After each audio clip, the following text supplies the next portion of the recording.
Olá, vamos lá? Terceiro encontro para lermos o texto do teólogo Ricardo Gondim para começo de conversa. Como a gente já conversou aqui, as nossas reflexões serão mediadas a partir dessa leitura linha a linha. Não vamos ler a obra toda, mas lemos o prefácio, capítulo 1 e hoje o capítulo 2, pela importância que é a discussão de texto para o monoteísmo cristão, né? Cristão, islâmico, judaico, né? Tem essa importância gigantesca do texto. O capítulo 2 tem por título Entre o Texto e o Leitor. Vamos projetar aqui, porque senão eu acabo esquecendo de projetar e aí prejudica. Vamos lá? Recebo toneladas de e-mails. Grande parte das mensagens transborda de gratidão. Aí ele cita: Prezado Ricardo, acordei de madrugada com vontade doida de agradecer por cada linha que você já escreveu e disponibilizou no seu site. É interessante que, se você tiver algum tempo e curiosidade, você procure esse site. Ele faz não só reflexões a partir de questões contemporâneas, mas também ele faz muita citação. É um blog muito legal. A poesia se misturou com verdades imprescindíveis e minha vida mudou. O mínimo que eu podia fazer era dizer muito obrigada. E é isso que faço com letras garrafais. Muito obrigada. Alguns me escrevem com elogios. Seu texto elucida, encaminha, ilumina o amanhã. Parabéns. Outros apenas expressam afeto. Por algum motivo, quero expressar o tamanho do meu carinho. Estamos longe, mas não custa repetir que a palavra escrita cria vínculos, mesmo que não percebamos. Vamos virar a página. Cada vez que escrevo, descubro o poder da palavra escrita. Talvez um dos momentos mais significativos no longo caminho da humanidade tenha sido a mudança da oralidade para a redação. Depois de publicado ou postado, o pensamento ganha poderes que o discurso não possuía. A página tem força, bem como se autonomiza. Igual uma pedra jogada no centro de uma lagoa, o texto gera círculos concêntricos que se espalham. Ele sempre recorrendo à imagem como metáfora para dizer o sentido, os sentimentos daquilo que ele quer expressar. Na lagoa, os círculos se desfazem na margem, na escrita continuam para sempre. É uma escrita muito bonita, né? Além de ser capaz de trazer reflexões teológicas, enfim, filosóficas, mas tem uma capacidade de retórica e de poesia muito, muito, muito bela. Devido à vontade própria do texto, as ressonâncias revelam a distância entre a palavra grafada e o leitor. Ninguém pode ter a pretensão de acreditar que o pensamento grafado seja rigorosamente igual à compreensão de quem o interpreta. Uma vez lido, o texto perde o sentido exato que o autor quis lhe dar. Em A Caverna, José Saramago faz dois de seus personagens dialogarem para mostrar que não existe uma única interpretação para o que foi lido. E aí ele cita o gigantesco José Saramago. Vivi, olhei, li, senti. Que faz aí o ler? Lendo, fica-se a saber quase tudo. Eu também leio. Algo, portanto, saberás. Algo já não estou certa. Terás, então, de ler de outra maneira. Como?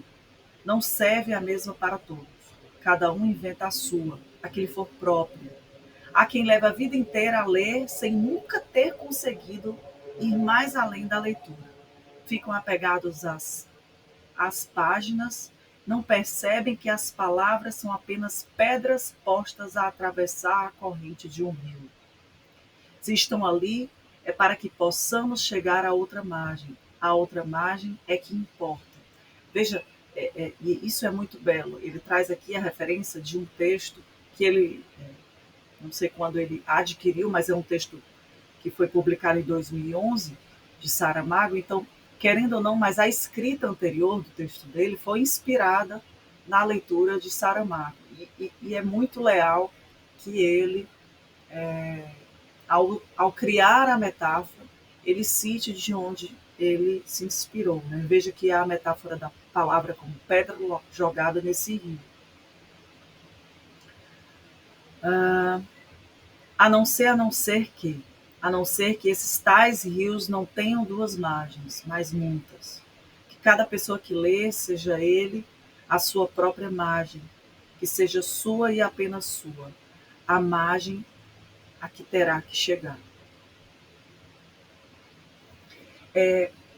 E aqui eu faço uma pequena pausa. Ricardo Gondim, por ser teólogo e também por ser pastor, ele há décadas lida com a questão da hermenêutica, muito mais do que da interpretação de textos, muito mais que de dizer algo sobre algum texto, de também sistematizar o pensamento para dizer como chegou aquela interpretação. A hermenêutica ela é uma ciência que, apesar de ter origens ainda, digamos, muito embrionárias no contexto da Idade Antiga, os gregos já falavam de Hermes, e é interessante a gente sempre lembrar, eu gosto sempre de lembrar, que Hermes, na mitologia grega, ele era o deus dos comerciantes e dos ladrões. Então, esse deus que traduz a mensagem dos deuses para os homens, ele é adorado por comerciantes e ladrões. Então, há um paradoxo na hermenêutica, se a gente pegar do ponto de vista imagético, até porque as mitologias não estão dentro da esfera de verdade e mentira, estão dentro dessa esfera imagética de tentar compreender a realidade que nos cerca. Dentro dessa imagem, percebe-se que a hermenêutica é esse lugar do convencimento, e também o lugar do engano, né? Se a gente for pensar dos ladrões. Então, Ricardo Gondim ele lida há muito tempo, há muitas décadas, com esse processo de justificar, ou pelo menos tentar compreender interpretações que foram dadas não só para o cristianismo, como para a Bíblia e para vários textos religiosos. É importante que a gente entenda isso. A hermenêutica é uma ciência que só tem autonomia como ciência, como uma cadeira na faculdade, digamos assim, no século XIX.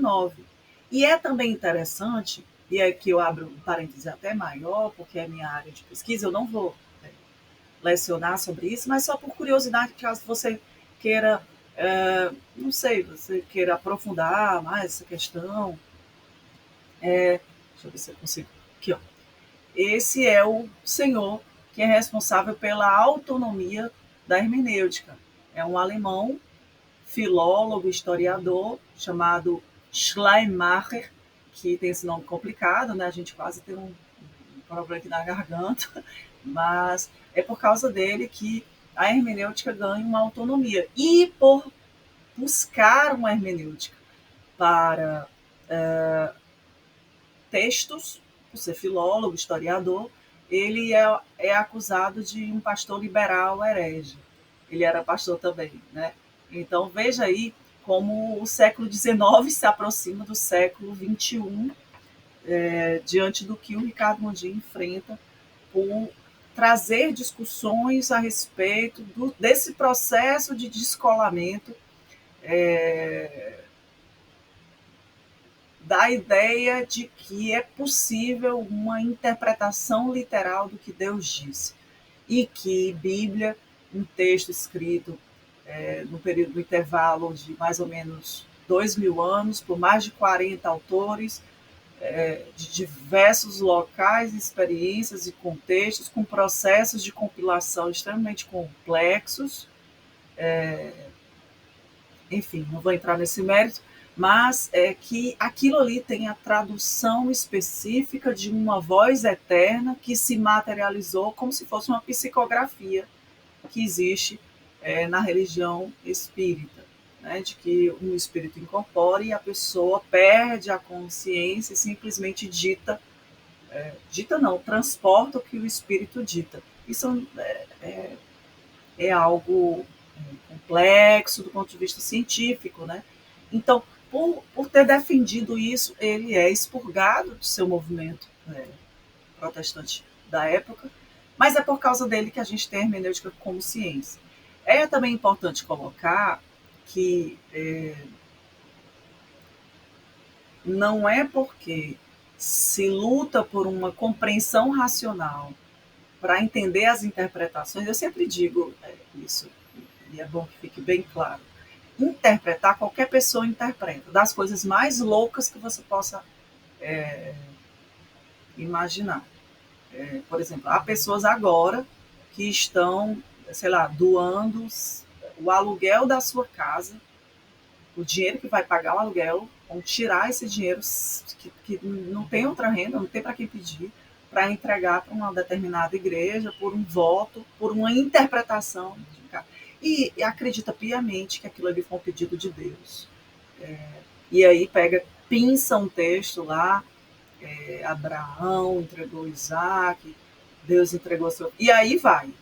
Isso é uma interpretação. Agora, quando eu chamo aquela interpretação a lume, né, a luz, quando eu ligo a lâmpada, aí, bora entender isso aqui, me justifique. Vamos sentar aqui, sentemos e arrazoemos com ele, né? Então a gente quer sentar e conversar. E aí? A hermenêutica é essa ciência que pretende construir métodos, caminhos, ainda que caminhos.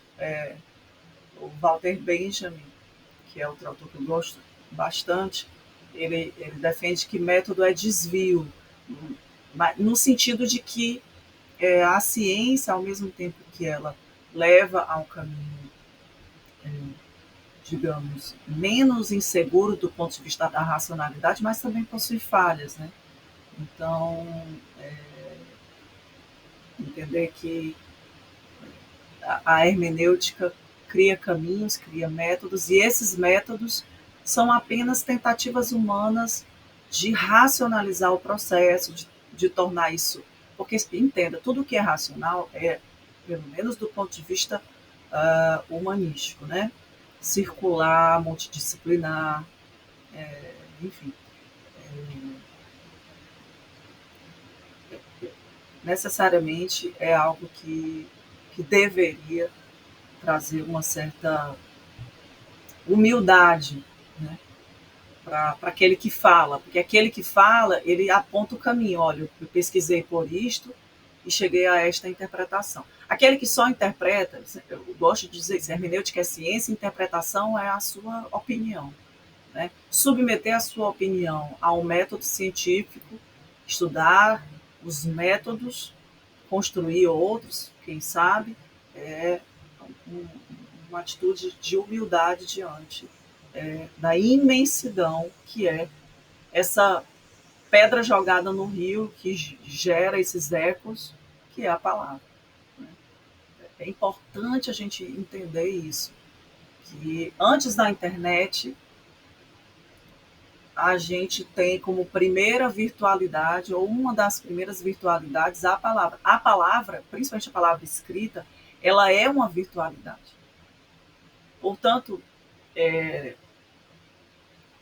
ao escrever, você também se expõe. Né? Ao falar aqui, por exemplo, eu estou me expondo. O Ricardo Gondim, ao escrever, escreve muito e muito bem, como vocês podem perceber. Ele expõe aquele texto às vísceras de outras percepções que vão vir nem sempre de forma esperada, enfim. Mas eu gostaria de abrir esse primeiro espaço, porque o título é muito legal, Entre o Texto e o Leitor. Então, sempre lembrar isso, né? Entre o texto e o leitor. Há esse espaço, né? Ou seja, às vezes o que as pessoas dizem sobre Deus, sobre religião, sobre espiritualidade, diz muito mais sobre o leitor do que sobre os textos, né? É importante lembrar que a mesma Bíblia que inspira Martin Luther King Jr., Madre Teresa de Calcutá, é a Bíblia que é usada pelo Donald Trump, pelo Bolsonaro, né? E etc. Os vendedores do Tigrinho, né? É isso. Eu estou falando de forma irônica só para a gente entender que entre o texto e o leitor tem esse espaço de subjetividade que precisa ser colocado, né? Então vamos continuar. Escrevo sem aspirações. Sei das minhas limitações. Aí se você lê o Ricardo, você, meu Deus, se o Ricardo entende que o texto dele é limitado, imagina eu, né? Então a gente tem um pouco de medo de escrever. Quando a gente lê esses autores, meu Deus, quem sou para escrever? Né? No texto, vivencio o real significado de uma frase que acredito... Opa, passar a página.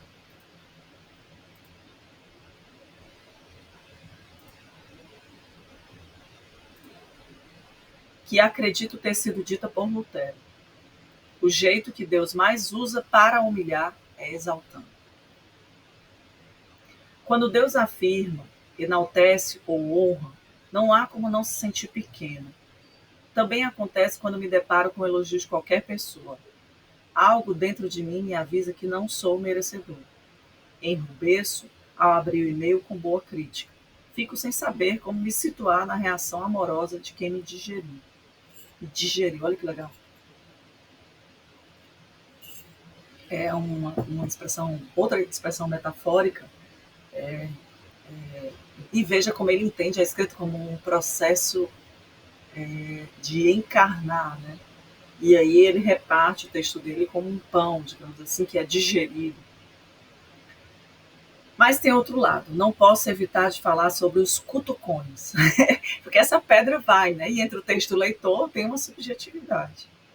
Não poucos escrevem consternados aos apiedados que procuram me salvar do desvio. Eles me consideram mancambuzo. A tristeza de alguns textos meus os assusta. Alguns até ironizam, porque é melancólico, etc. Na nossa sociedade de performance, qualquer texto reflexivo mais denso, que cause tristeza, do ponto de vista de realidades, é visto depressivo, como algo ruim. Eu já ouvi vários esses influencers aí, que eu não vou dizer o nome para, enfim, mas criticando deles, um depressivo, não sei o quê. Além do herege, né? Por estarem desacostumados com um tipo de literatura grave, não faltam as receitas de cura. Ricardo, fiquei bem preocupado. Alguma coisa o perturba? Procure ler mais a Bíblia. Hora que melhora. Isso é muito legal, porque, e aqui abro outro parêntese, porque, não sei se vocês conhecem, mas tem um autor chamado Amos Oz, né? Um judeu que defendia a coexistência Israel-Palestina, lutou contra essa confusão que agora está nesse estágio aí de barbárie. E o Amos Oz, ele tem um texto, um livro, Como Curar um Fanático. Né? E é um livro pequeno, rápido, legal. E ele fala da importância da literatura, do sorriso. E uma parte do texto, ele diz que o fanático, ele é alguém que ama mais os outros do que a própria vida, entre aspas. Porque ele está o tempo todo querendo salvar os outros, mas ele não tem nenhum gosto, nenhum prazer pela própria vida. Então veja que pessoas que querem salvar o Ricardo como se ele tivesse perdido. Alguma coisa o perturba, procure ler a Bíblia. Antes afirmo, procuro fazer literatura sem me obrigar a manter o tom otimista e triunfante de quem acredita em soluções mágicas. Como as receitas de autoajuda prometem passos seguros para um futuro seguro e feliz, qualquer artigo que procure gerar realismo é interpretado como pessimismo. Contudo, reconheço, expresso melancolia. Se evito, textos gasosos, quero que a gravidade de minha pena bata de frente com todo e qualquer triunfalismo, inclusive religioso. É importante aqui também lembrar, quando ele usa a metáfora evito textos gasosos, acredito eu que ele faz referência, ainda que indireta, à máxima do Karl Marx, de que o capitalismo faz com que tudo que é sólido esfarele no ar, né? Se dissipe no ar. E o Bauman, inspirado nessa frase, criou a modernidade líquida, o amor líquido e etc. Tudo é líquido. Né? Mas é nesse sentido da destruição dos vínculos reais. Né? A sociedade industrial no século XIX. Veja como é engraçado. Ó, a gente falou que a hermenêutica se torna ciência no século XIX. No século XIX, a gente está tendo uma revolução industrial com a destruição de pessoas exploradas pelo arsenal que transformou as pessoas em objeto de lucro. Né? Então, 14, 16 horas de trabalho, homens, mulheres, crianças doentes, enfim. Todas as revoluções sociais que surgiram no século XIX, os movimentos sociais, os direitos sociais, a Organização Internacional do Trabalho, enfim. Tudo como advindo, inclusive, do pós-guerra. E dentro dessa loucura que foi o século XIX, o Marx entende, Karl Marx, né, que tem uma leitura revolucionária da história, ele chama de materialismo histórico, ele entende que o capitalismo ele se colocou, ele colocou o capital no lugar de Deus. Então ele ironiza a questão: vocês acham que eu vou tirar a propriedade de vocês, mas o capital já tirou, vocês não têm. Né? Outra ironia que ele faz é o conceito de família, né? Que como alguém tem mulher e filhos e está submetendo mulheres e filhos a uma escravidão absurda. Então, até a família, que é um valor sólido, também se dissolveu no ar para aquela lógica capital. Aí vem o século XX e essa sociedade industrial sofre uma revolução tecnológica e aí a gente vive um outro lado, que é um lado... se a gente teve uma industrialização que gerou crise, e essa crise, movimentos sociais, direitos sociais, trabalhistas, etc., construções sociais, etc., a gente teve no século XX um início aí de outra guerra mundial e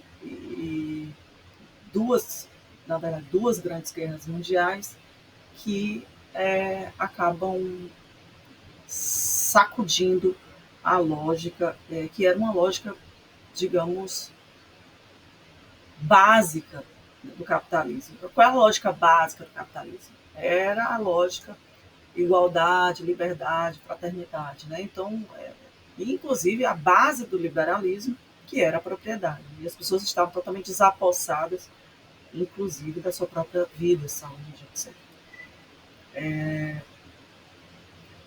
Com o século XX, a gente tem um movimento em direção a diminuir a força dos Estados e aumentar a força do que se chamou direitos humanos. Várias guerras ainda. E no século XXI nós tivemos aí um retorno a um processo que alguns vão chamar de desglobalização do mundo. Né? Se no século XX a gente teve um momento de globalização, de tentar aí, por exemplo, a União Europeia é um grande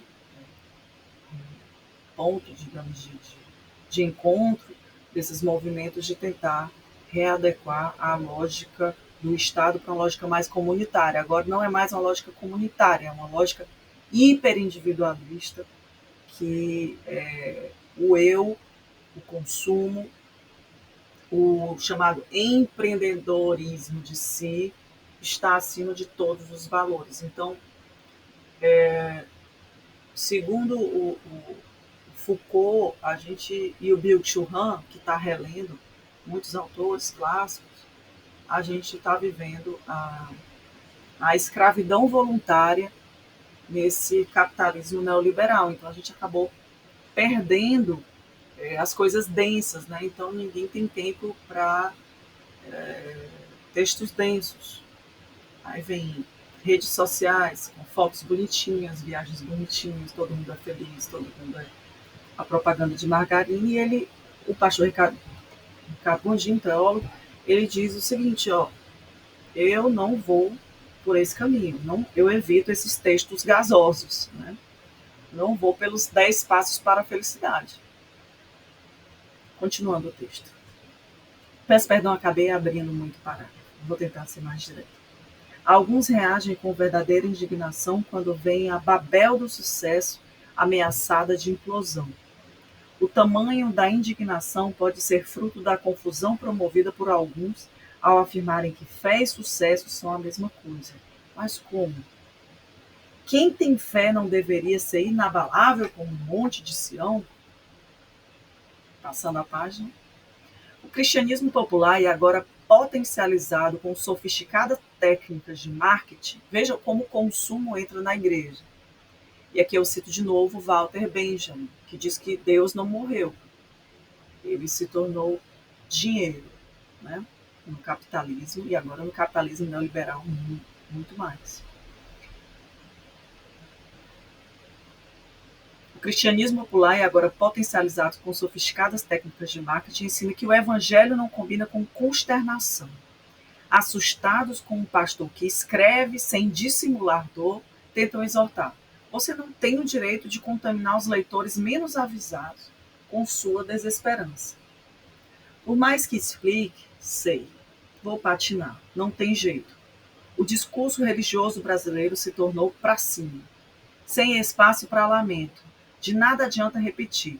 A Bíblia está lotada de aflição, sentimento de abandono, melancolia e até desespero.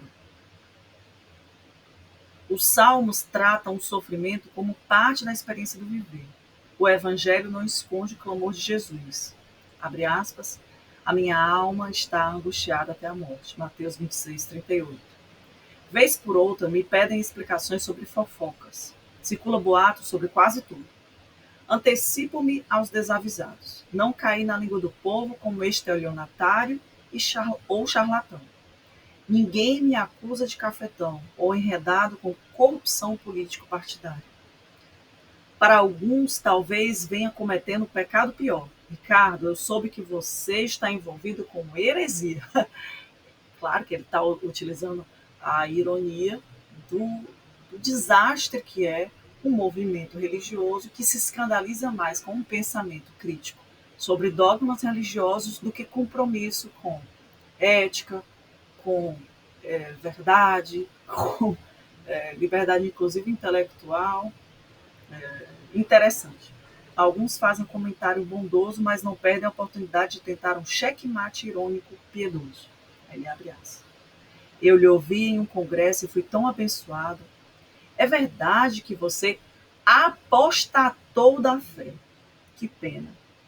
Gente, essa palavra apostasia ela é agressiva em níveis cavalares, né? Para dizer para uma pessoa que faz parte de uma comunidade de fé. Porque está dizendo para aquela pessoa que não só a fé dela não é, sei lá, viva, não é boa, não existe, enfim. Mas é muito pior, é que ela é uma apóstata. Isso é duríssimo. Tudo que queriam dizer, na verdade, é que estavam com pena de mim. Respondo às indagações mais ou menos da mesma maneira. Tudo que as pessoas consideram heresia está nos livros que publiquei. Não tenho nada a esconder. Poste no site o que penso. Leia.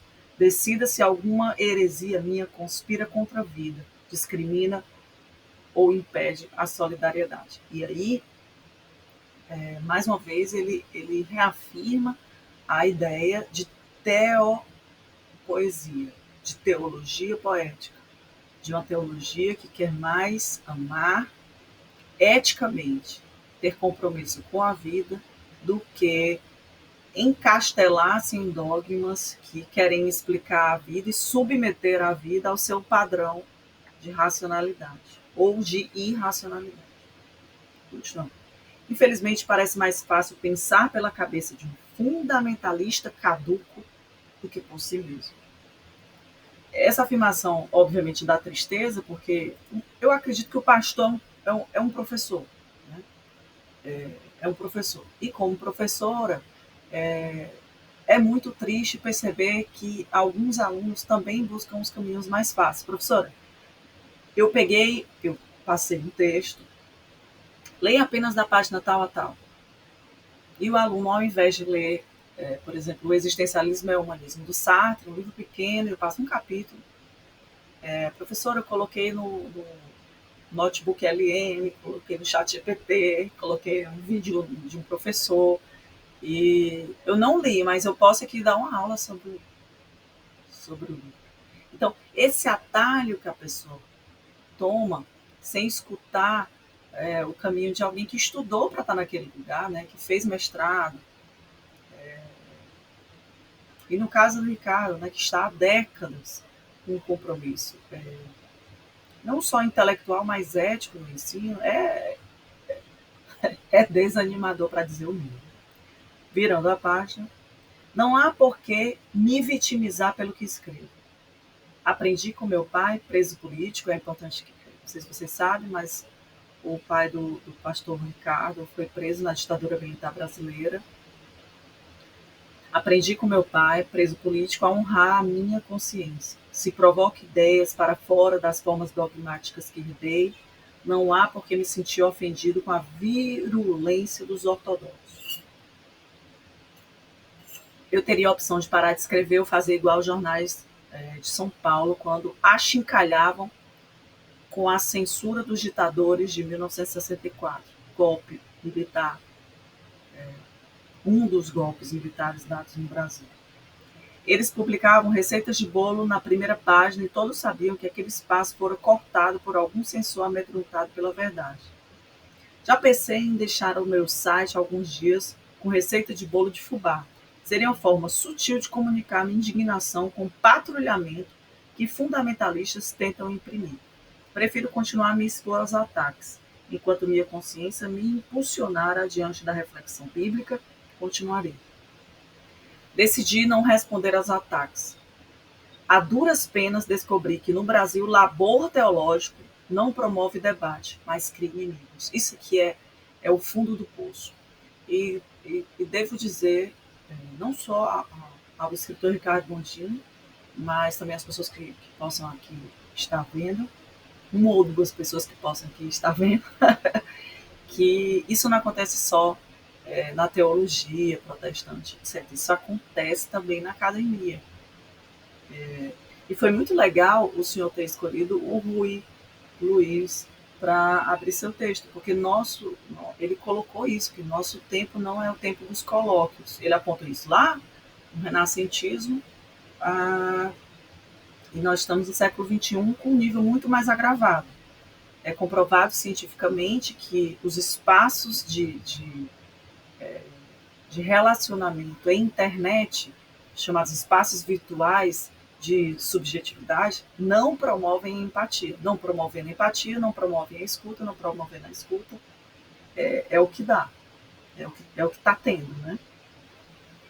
Com inimigos não se conversa, discute-se. Não se convive com inimigos, elimina-se os inimigos.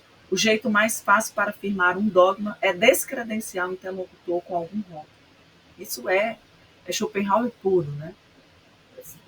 Ao invés de debater por meio das ideias, o que vai demandar uma escuta mais aprofundada, use o argumento ad hominem, combata a pessoa, ataque pelo que a pessoa possa ser estereotipada. E aí ele cita: o jeito mais fácil para afirmar um dogma é descredenciar o interlocutor com algum rótulo. Fulano não percebe o horror da apostasia que ele ensina e que eu vou desconstruir para vocês. O clima fica pesado e os ânimos acirrados. Lógico que o grupo lembrará que a palavra apostasia, como uma guilhotina que desce sobre o pescoço do crente, amedrontados, nem se darão ao cuidado de analisar por si mesmos. A desconstrução da ideia será feita sem crítica. Por esse motivo, busco dialogar com gente sem muita convicção. Se não permito que a pasta contatos do meu site sirva de plataforma para que odiosos se exibam, é porque não gosto de bate-boca. Não me intimido com rótulos. Ser chamado de apóstata, herege, rebelde, louco, desviado. Não basta, veja como conviver com tamanha agressão. Passando a página. Não basta que eu me encaramuge, que eu me retraia, me esconda, né? Não vergar com afrontas pessoais não significa coragem, apenas honestidade comigo mesmo. Eu me coloco entre o texto e o leitor. Ele retoma o título. Quero provocar, não pela polêmica. Não desejo, como a personagem da Clarice Lispector, entre aspas, passar a vida inteira sem ter a oportunidade de dizer certas coisas que já não lhe pareciam importantes, mas delas ficar a obstinação de um dia dizê-las. Só na inquietação quebramos as barreiras que nos intimidam. Reconheço, abençoo, mas também desestabilizo. É importante que o Ricardo ele perceba também a sua responsabilidade. Como professor, né, como um teólogo, mas como um professor, como uma pessoa, como um ser também social e político, do peso que é para a experiência de algumas pessoas, dentro da realidade de algumas pessoas, a experiência com aquela palavra que ele joga no rio. Afinal, como disse Heráclito, nem ao banhar-se do rio, nem o homem é o mesmo, nem as águas do rio. Né? Então, cada pessoa, dentro de um universo de experiências, vai receber aquela palavra. Ele reconhecer que isso pode causar desestabilização é legal, porque essa humildade ela faz parte do processo científico, hermenêutico e ético comprometido. Se empolgo ou decepciono, não faço intencionalmente. Acredito que escritor e leitor se irmanam no desafio de perceberem verdades que se escondem alguns centímetros além da nossa visão. Eu também sinto alegria, frustração, entusiasmo e desânimo quando me proponho a deixar algumas de minhas percepções registradas em livro. Assusto-me comigo mesmo e, igual a personagem de Clarice, pergunto: que é que eu estou pensando? Como pudera ir tão longe na sua liberdade de pensar? E ocorreu-lhe: essa liberdade já não seria, por acaso, o começo de outra liberdade? Pois pensar sempre tal aventura sem garantia. Pois pensar era sempre tal aventura sem garantia. Fecha aspas. Escrever vicia. Tornei-me dependente. Agora eu acho que a minha vida seria muito menos interessante se eu não me atrevesse a esticar alguns pensamentos. É muito bonito. Eu amo quando alguém consegue escrever algo científico com metáforas. Escrever ciência como literatura, isso é muito bonito. Por isso foi o primeiro livro que trouxe aqui para a gente conversar. Este livro é um novelo de ideias. Convido você a puxar comigo alguns fios. Não tentemos montar tapetes com os fios que descobrimos. Deixemos-nos tão somente nos entrelaçar pelas linhas soltas, satisfaçamos-nos com as cores que nos cobrirão. Entretanto, se começar a puxar os fios da verdade, não hesitemos. Continuemos até o fim. A gente se vê no próximo encontro.